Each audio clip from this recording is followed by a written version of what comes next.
Bonjour à tous, c'est le barbu. Alors aujourd'hui, on va plonger ensemble dans le monde de la génération Z. Ces jeunes, nés entre la fin des années 90 et le début des années 2010, qui prennent aujourd'hui une place centrale dans la société, le travail, la consommation et la culture. Qui sont-ils vraiment? Qu'est-ce qui les motive, les inquiète et les distingue? Quels sont leurs défis et leurs rêves? On va tout décortiquer avec des témoignages, des chiffres, des tendances et bien sûr, toutes les sources sont dans la description. Donc la génération Z, ce sont les jeunes qui n'ont jamais connu un monde sans internet. Ils sont ultra connectés, habitués à l'instantanéité, à la diversité, à l'accès à l'information en un clic. Aujourd'hui, ils représentent, une part majeure des étudiants, des jeunes actifs, des consommateurs et des créateurs de tendances, hein. Ils ont grandi avec YouTube, Instagram, TikTok, WhatsApp.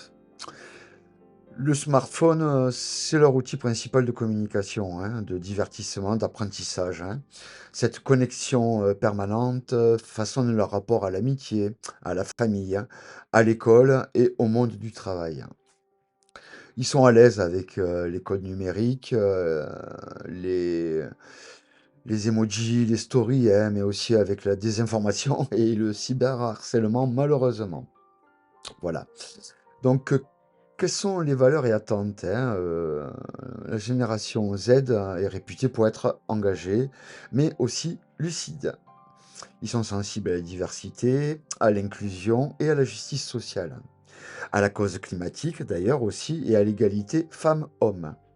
Mais ils sont pragmatiques, hein. Ils veulent des preuves, des actions concrètes, pas seulement des discours. Ils attendent des marques, des employeurs, des institutions, un vrai engagement. Mais ça veut repérer le greenwashing, par exemple, ou le social washing. Ils sont ouverts à toutes les identités, prônent l'inclusion, rejettent les stéréotypes, tout simplement. Donc, parlons de santé mentale quand même, hein, parce que c'est une génération qui est sous pression, en fait, hein.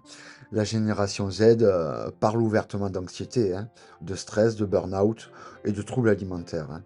Les réseaux sociaux sont à la fois un espace de soutien, hein, et de compréhension, pardon, permanente, hein, ce qui peut générer beaucoup de pression, hein. Ils sont la génération, la plus encline à signaler des problèmes de santé mentale, hein, mais aussi la plus prompte à demander de l'aide, hein, et à briser les tabous. Ce qui est très intéressant, c'est un changement de paradigme. Sur le marché du travail, donc, la Gen Z, elle arrive sur le marché du travail et bouscule les codes, en fait, hein.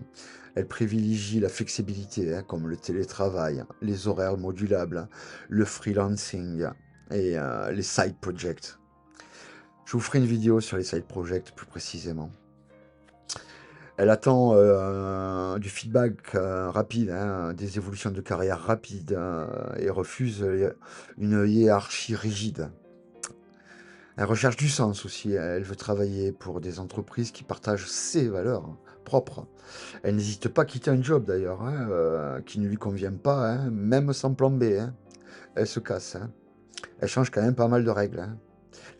Mais elle doit aussi affronter un marché du travail, ultra concurrentiel, hein, où l'automatisation et l'IA réduisent les emplois d'entrée de gamme, en fait, hein, et où la précarité, est souvent la norme, au début de carrière, hein. La Gen Z, consomme aussi différemment, hein. Elle a une préférence quand même pour les marques éthiques, responsables et transparentes, hein, et elle se méfie énormément du greenwashing. Elle en a conscience. C'est très, très important. Au niveau des achats en ligne, économie collaborative, des influenceurs, mais attention, hein, à l'impact environnemental, hein. Cette génération est très sensible à l'impact, environnemental. Beaucoup, de zoomers, choisissent, le freelancing, hein, le travail à la mission, le multi-emploi, ou créent leur propre activité en ligne d'ailleurs, hein. Ils remettent en cause le modèle du salariat traditionnel, hein, cherchent l'autonomie, mais doivent aussi faire face à l'insécurité financière, hein, à l'absence de protection sociale et à une compétition totalement mondialisés, hein. Malgré leur volonté d'épargner et d'investir, le coût de la vie élevé, la difficulté d'accès au logement, la précarité de l'emploi rendent l'indépendance financière très difficile à atteindre pour cette génération. Beaucoup vivent chez leurs parents plus longtemps, hein, reportent leurs projets, ou cumulent plusieurs petits boulots pour s'en sortir. La Gen Z, hein, est politisée aussi, mais différemment. Ils sont plus engagés par des actions concrètes, des pétitions, des mobilisations sur les réseaux, le boycott, plutôt que, par le vote traditionnel, hein. Ils ont une méfiance envers les institutions, en fait, hein, les partis, les médias classiques. Ils ont une préférence pour l'information alternative, hein. D'ailleurs, j'ai fait une vidéo sur les médias alternatifs, hein, et les influenceurs et les collectifs, hein. Donc il y a quand même, plusieurs défis majeurs aussi pour cette génération, hein. La santé mentale, l'em l'emploi et la fracture numérique, hein, et notamment les stéréotypes, dont ils veulent se détacher.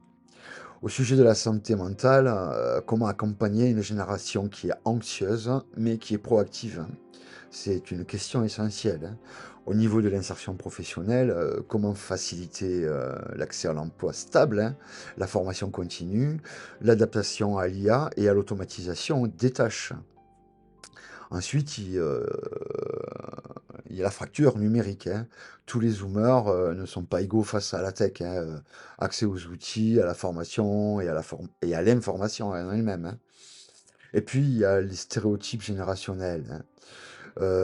Par exemple, ils ont la réputation, pardon, d'être difficiles à manager. Donc ça peut freiner leur intégration dans le monde du travail, de l'ancien travail, comme on le percevait, en fait, hein.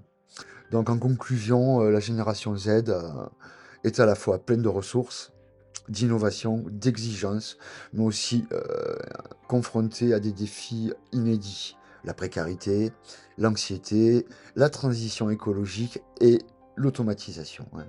Elle bouscule la société, hein, le monde du travail, la consommation et impose de nouveaux codes, hein, à nous tous, de comprendre, hein, d'accompagner et d'écouter, cette génération qui façonne déjà le monde de demain, en fait, hein. Bon, en tout cas, je vous remercie d'avoir, suivi cette vidéo jusque-là, hein. N'oubliez pas, toutes les ressources sont dans la description comme d'habitude, hein. Partagez, vos expériences, vos questions, vos témoignages en commentaire, hein. J'y répondrai. Abonnez-vous pour, d'autres analyses, sur les grands enjeux de société. Je vous dis à bientôt. C'était le Barbu.